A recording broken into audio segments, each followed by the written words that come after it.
नमस्कार मु प्रियव्रत मिश्र स्वागत जनाऊँगी आपण को आपणकर निज चैनल ओल्टा सोच को बड़पणर प्रथम दुईटा यूनिट आम सारी आईटा हूँ लास्ट यूनिट शेष यूनिट टिके लंबा हम वीडियो किंतु निश्चित भाव में आपण मान बहुत हेल्पफुल हम बोली आशा रिक्वेस्ट करी जो मैंने देखी ना यूनिट 1 और यूनिट 2 दयाकोरी प्लेलिस्ट को देखंतु अदरवाइज आपणकर यूनिट 1 और यूनिट 2 लिंक डिस्क्रिप्शन बॉक्स रे देथिबी। यूनिट 3 को जीवा आगुरु पार्ट 3 को जीवा आगुरु टिके पूर्व पाठर पुनरावृत्ति करी गोटे मिनिट रे कविवर राधानाथ रायंकर ये जो दरबार एक व्यंग काव्य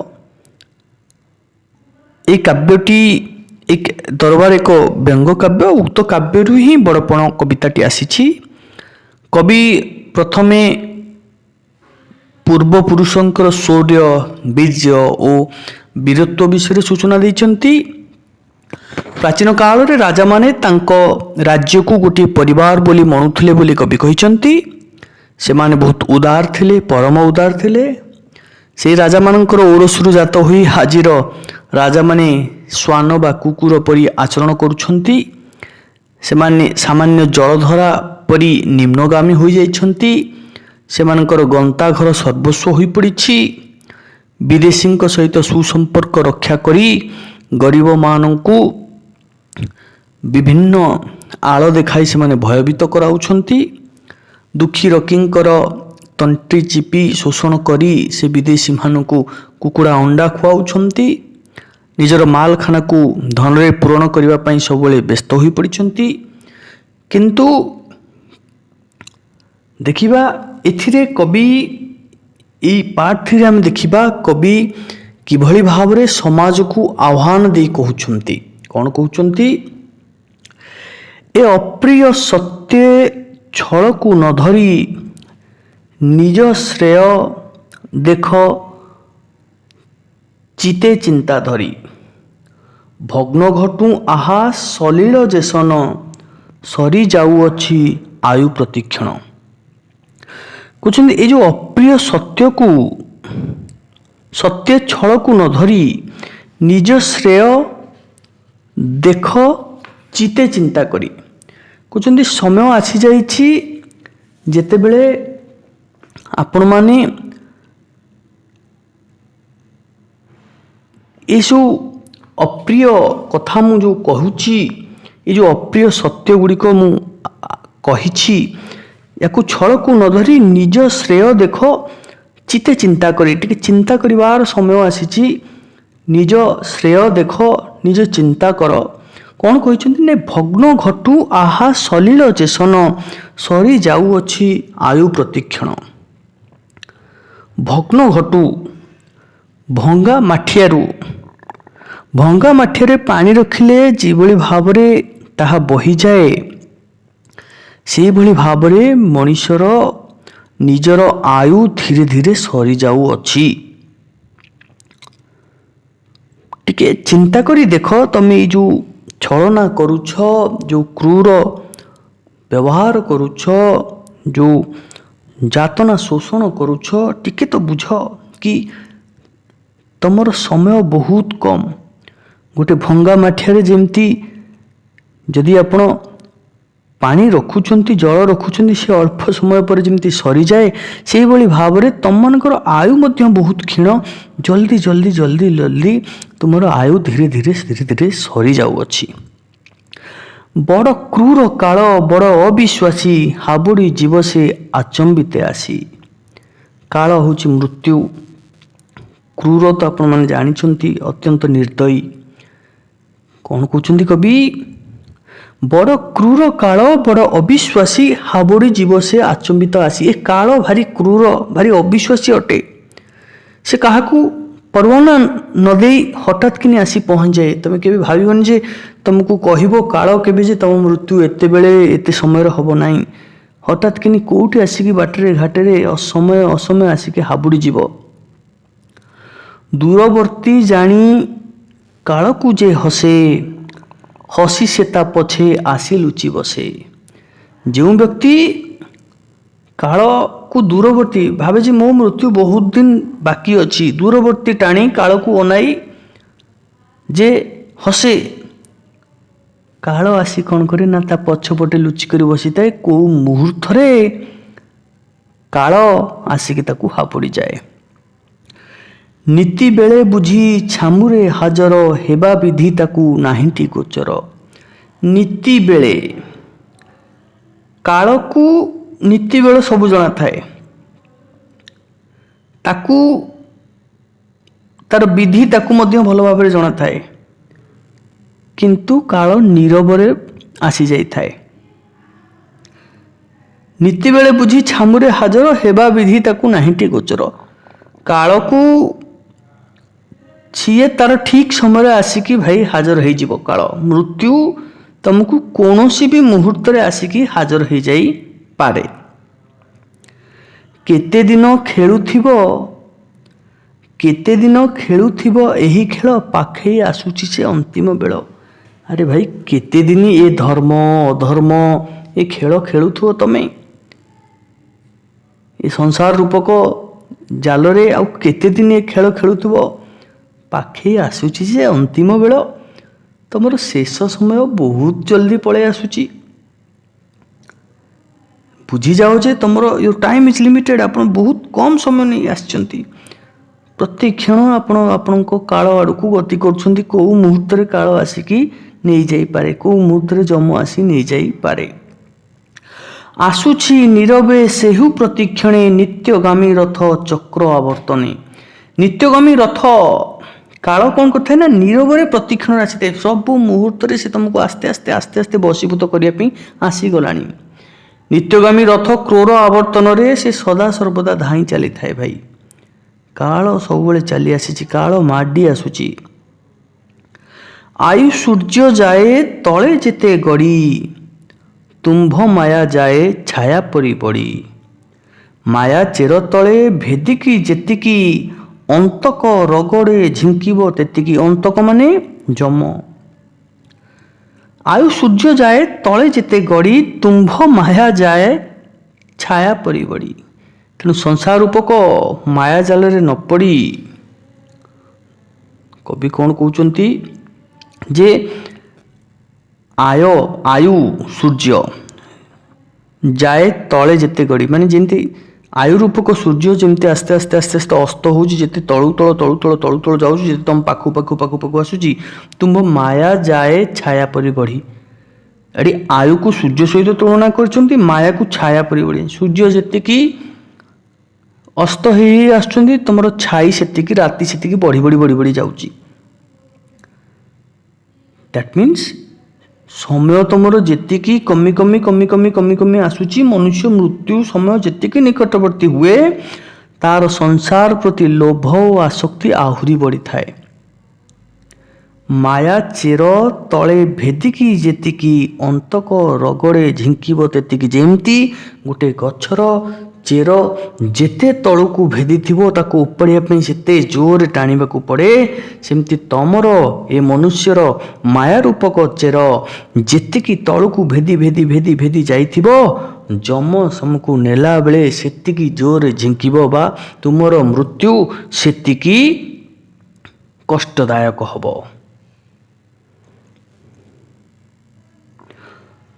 ସେ କଠିନ ଝିଙ୍କା ଝିଙ୍କିରୁ ନିସ୍ତାର, ଲାଭ ଲାଗି ଆଗୁ ହୁଅ ହୁସିଆର। ଯଦି ସେ କଠିନ ଝିଙ୍କା ଝିଙ୍କିର ଯମର ତାରଣରୁ ଯଦି ମୁକ୍ତି ପାଇବାର ଅଛି, ତାହେଲେ ବେଳୁ ହୁଅ ସାବଧାନ, ବେଳ ଥାଉ ସାବଧାନ ହୁଅ। ବେଳ ଥାଉ ଅରଜି ଧରମ, ଜନ୍ମ ଅନୁରୂପେ ଦେଖାଅ କରମ। ହେ ମନୁଷ୍ୟ, ତମେ ହେଉଛ ଶ୍ରେଷ୍ଠ ଜନ୍ମ। ଅନେକ ଜନ୍ମର ତପ ବଳେ, ଅନେକ ଧର୍ମର ଭଲ କାମ ପରେ ତମେ ଏ ମନୁଷ୍ୟ ଜନ୍ମ ପାଇଛ। ତମ ଏଇ ଯେଉଁ ମନୁଷ୍ୟ ଜନ୍ମ ଅନୁରୂପେ ତାର କର୍ମ ବି ଦେଖାଅ। ବେଳ ଥାଉ ଅରଜ ଧର୍ମ। ଏ ସମୟ ଥାଉ କବି ଏଠାରେ କହୁଛନ୍ତି କି ସମୟ ଥାଉ ତମମାନେ ସାବଧାନ ହେଇଯାଅ, ନିଜକୁ ଧର୍ମ ଅର୍ଜନ କରିବାରେ ସମର୍ପିତ କର, ନିଜକୁ ଧର୍ମ ଅର୍ଜନ କରିବାରେ ବ୍ୟସ୍ତ ରଖ, ନିଜକୁ ଧର୍ମ ଅର୍ଜନ କରିବାରେ ତମମାନେ ନିଜକୁ ଲଗାଇ ଦିଅ। ବେଳ ଥାଉ ଥାଉ ଅରଜି ଧର୍ମ, ଜନ୍ମ ଅନୁରୂପେ ଦେଖାଅ କର୍ମ। ତମର ଏଇ ଯେଉଁ ଶ୍ରେଷ୍ଠ ଜନ୍ମ ପାଇଛ, ଏଇ ଜନ୍ମ ଅନୁସାରେ ତମକୁ କ'ଣ କରିବାର ଅଛି ନା କର୍ମ କରିବାର ଅଛି। ଜନ୍ମ ଫଳେ ଭବେ ବଡ଼ପଣ ପାଇ, ଧର୍ମ ଫଳେ ତାଙ୍କୁ କର ଚିରସ୍ଥାୟୀ। ଧର୍ମ ଫଳେ ଭବେ ବଡ଼ପଣ ପାଇ, ଧର୍ମ ଫଳେ ତାଙ୍କୁ କର ଚିରସ୍ଥାୟୀ। କବି ଏଠାରେ କହୁଛନ୍ତି ଯମ ଯନ୍ତ୍ରଣାରୁ ଯଦି ରକ୍ଷା ପାଇବ, ସେଥିପାଇଁ ଆଗରୁ ହୁସିଆର ହେବାକୁ କବି କହୁଛନ୍ତି। ବେଳ ଥାଉ ଥାଉ ଧର୍ମ ଅର୍ଜନ କରି, ଧର୍ମ ଅନୁରୂପେ କର୍ମ କରିବା ଉଚିତ ବୋଲି କବି ଏଠାରେ କହୁଛନ୍ତି। କାରଣ ଏ ଧର୍ମ ଫଳ ହେଉଛି ଚିରସ୍ଥାୟୀ। ଧର୍ମ ଫଳେ ତାକୁ କର ଚିରସ୍ଥାୟୀ। ଜନ୍ମ ଫଳେ ସିନା ତମେ ବଡ଼ପଣ ପାଇଛ, କିନ୍ତୁ ଧର୍ମ ଫଳେ ସେ ଯେଉଁ ବଡ଼ପଣ ପାଇଛ, ବଡ଼ ଜନ୍ମ ପାଇଛ, ତାକୁ ଚିରସ୍ଥାୟୀ କରିବା ପାଇଁ ହେଲେ ତମକୁ ଧର୍ମ କରିବାର ଅଛି। ଧର୍ମ ଏକ ପୋତ ଗଢ଼ିଛନ୍ତି ବିଧି, ତରିବାକୁ ଏହି ସଂସାର ବାରିଧି। ଏ ସଂସାର ରୂପକ ବାରିଧିକୁ ପାର ହେବାକୁ ହେଲେ ଧର୍ମ ରୂପକ ଡଙ୍ଗା ନିତ୍ୟାନ୍ତ ଆବଶ୍ୟକ ହୋଇଥାଏ। କ'ଣ କହୁଛନ୍ତି କବି ଏଠି ନା ଧର୍ମ ଏକ ପୋତ ଗଢ଼ିଛନ୍ତି ବିଧି, ଭଗବାନ ଧର୍ମ ରୂପକ ଏକ ଡଙ୍ଗା ଗଢ଼ିଛନ୍ତି, ତରିବାକୁ ଏହି ସଂସାର ବାରିଧି। ଏ ସଂସାର ରୂପକ ନଦୀକୁ ପାର କରିବା ପାଇଁ ଧର୍ମ ରୂପକ ଡଙ୍ଗା ଗଢ଼ିଛନ୍ତି ଭଗବାନ।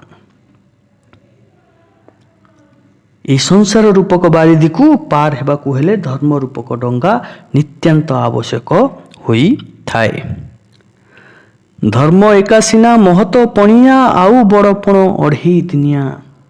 ଏ ସଂସାରରେ ଧର୍ମ ଏକା ସିନା ମହତ ପଣିଆ, ଏ ସଂସାରରେ ଧର୍ମ ହିଁ ମହତ ପଣିଆ, ଆଉ ସବୁ ବଡ଼ପଣ ଯେତେ ସବୁ ତମେ ଦେଖୁଛ ଏସବୁ ହେଲା ଅସ୍ଥାୟୀ, ଏସବୁ ହେଲା ଅଢ଼େଇ ଦିନିଆ, ଇଏ ଚିରସ୍ଥାୟୀ ନୁହନ୍ତି। ବଡ଼ପଣ ଭାଇ ଏକା ସିନା ସେହି, ଛଡ଼ାଇ କେହି ଯା ନ ପାରଇ ନେଇ। ବଡ଼ପଣ ସେହି ଅନ୍ତେ ସୁଦ୍ଧା ଯାର, ସୌରଭେ ଚହଟୁ ଥାଏ ସଂସାର। କବି କ'ଣ କହୁଛନ୍ତି ଏ ସଂସାରରେ ସେଇ ଗୋଟିଏ ଜିନିଷ ହେଲା ବଡ଼ପଣ, ଯାହାକୁ କେହି କେବେ ଛଡ଼େଇ ନେଇପାରନ୍ତି ନାହିଁ। ଏ ସଂସାରରେ ଧର୍ମ ହିଁ ମହତ୍ତ୍ୱପଣିଆ, ବଡ଼ପଣ ହେଉଛି ଧର୍ମପଣ, ତାକୁ କେହି ଛଡ଼ାଇ ନେଇପାରିବେ ନାହିଁ। ଆଉ ଏହାର ମିନ୍ସ ଏ ବଡ଼ପଣର ସୁଗନ୍ଧ ବା ଏ ବଡ଼ପଣର ସୌରଭ ତମକୁ କ'ଣ କରିବ ନା ଚତୁର୍ଦିଗକୁ ମହକାଇ ନେବ। ତାର ସୌରଭ ଏ ସଂସାରରେ ଚହଟୁଥାଏ ସବୁବେଳେ। ବଡ଼ପଣ ସେହି ଅନ୍ତେ ସୁଦ୍ଧା ଯାଇ, ଯାର ସୌରଭ ଚହଟୁ ଥାଏ ସଂସାର। ମୃତ୍ୟୁ ପରେ ବି ଏ ବଡ଼ପଣର ସୌରଭ, ଏହାର ସୁଗନ୍ଧ ଚାରିଆଡ଼େ ଚହଟୁ ଥାଏ। ବଡ଼ପଣେ ସିନା ସେହି ତାକୁ ଗଣି, ଯେଉଁ ବଡ଼ପଣ ଦ୍ୱିଲୋକ ସାଧନୀ। ଏଠି ଦ୍ୱିଲୋକ ମାନେ ସ୍ୱର୍ଗ ଆଉ ମର୍ତ୍ତ୍ୟ ବିଷୟରେ କହିଛନ୍ତି କବି। ବଡ଼ପଣର ସୁଗନ୍ଧ ଚତୁର୍ଦିଗରେ ମହକୁଥାଏ, ତାର ସୌରଭ ଏ ସଂସାରରେ ସବୁବେଳେ ଚହଟୁଥାଏ। ଏଇ ବଡ଼ପଣ କ'ଣ ନା ଏଇ ଯେଉଁ ଦ୍ୱିଲୋକ ସ୍ୱର୍ଗ ଆଉ ମର୍ତ୍ତ୍ୟରେ ସାଧନୀ ହୋଇଥାଏ। ସେହି ସିନା ବଡ଼ପଣ ଯହିଁ ଲାଗି, ଅନ୍ତକର ବଜ୍ରଦନ୍ତ ଯାଏ ଭାଙ୍ଗି। ସେହି ବଡ଼ପଣ ବଳାଅ ମତିକି, କାଳ ନ ପାରିବ ପଶି ଜାଗତିକି। ବଡ଼ପଣ ଯଦି ଆପଣଙ୍କର ମଜବୁତ ଅଛି, ଯଦି ବଡ଼ପଣ ମଜବୁତ ଥିଲେ ଅନ୍ତକ ଆଉ ଆପଣଙ୍କୁ କଷ୍ଟ ଦେଇପାରିବ ନାହିଁ। ସେହି ବଡ଼ପଣର ସଦାସର୍ବଦା ମନ ବଳାଇଲେ କାଳ ମଧ୍ୟ ଆଉ ପ୍ରବେଶ କରିପାରିବ ନାହିଁ। ହେଳା କର ନାହିଁ ପାଇଏ ସୁବିଧା, ଲଭିବାକୁ ସେଇ ବଡ଼ପଣ ନିଦା। ତେଣୁ ହେ ରାଜନ, ହେ ରାଜାମାନେ, ଯଦି ଏ ବଡ଼ପଣ ହିଁ ମଜବୁତ ଯଦି ଅଛି, ତାହେଲେ ଅନ୍ତକ ତମକୁ ଆଉ କଷ୍ଟ ଦେଇପାରିବ ନାହିଁ। ସେଇ ବଡ଼ପଣରେ ସଦାସର୍ବଦା ମନ ବଳାଇଲେ କାଳ ଆଉ ପ୍ରବେଶ କରିପାରିବ ନାହିଁ। ତେଣୁ ଏହି ବଡ଼ପଣକୁ ପାଇବା ପାଇଁ ହେଳା କରିବା ଉଚିତ ନୁହେଁ। ଏ ବଡ଼ପଣ ହେଉଛି ମଜବୁତ।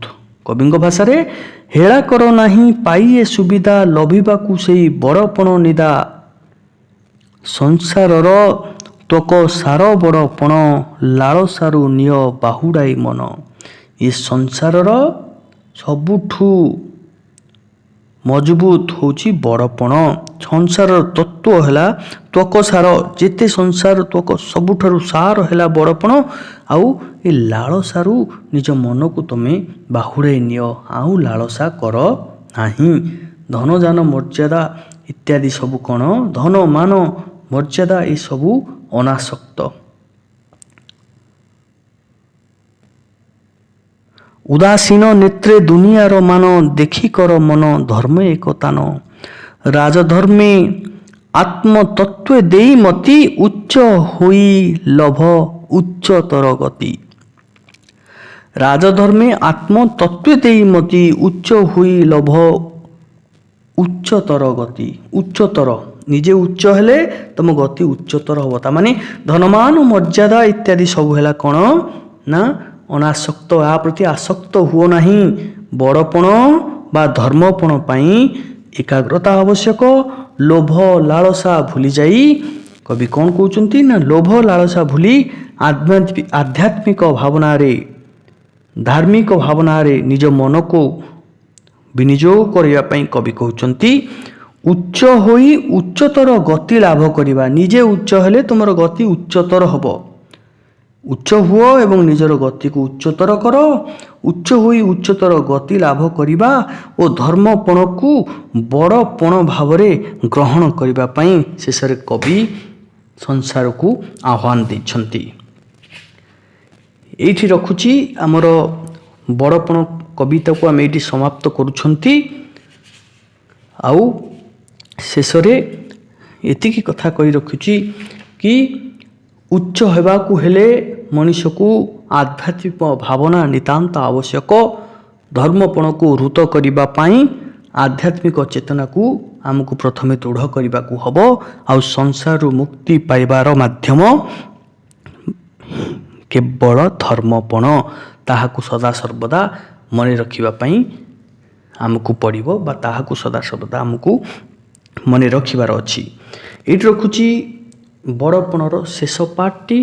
ଏହାପରେ ନିଶ୍ଚିତ ଭାବରେ ଏହାର ଯେଉଁ ପ୍ରଶ୍ନ ଉତ୍ତର ଅଛି ଏକ୍ଜାମ୍ରେ ପଡ଼ିବା ପ୍ରଶ୍ନ ଉତ୍ତର ସମ୍ବନ୍ଧରେ ମଧ୍ୟ ଆମେମାନେ ବିସ୍ତୃତ ଭାବରେ ଆଲୋଚନା କରିବା। ପ୍ରଥମେ ଟେକ୍ସଟ ବୁକ୍ର କ୍ୱେଶ୍ଚିନ୍ ଆନ୍ସର୍, ତାପରେ ଏକ୍ଜାମ୍ ରିଲେଟେଡ୍ କ୍ୱେଶ୍ଚିନ୍ ଆନ୍ସର୍। ଧନ୍ୟବାଦ ଦେଉଛି ଆପଣମାନଙ୍କୁ ଆପଣମାନଙ୍କର ସପୋର୍ଟ ପାଇଁ। ଖୁବ୍ ଶୀଘ୍ର ଆଉ ଏକ ଭିଡ଼ିଓ ନେଇ ଆସିବି ମୁଁ ପ୍ରିୟବ୍ରତ ମିଶ୍ର। ନମସ୍କାର।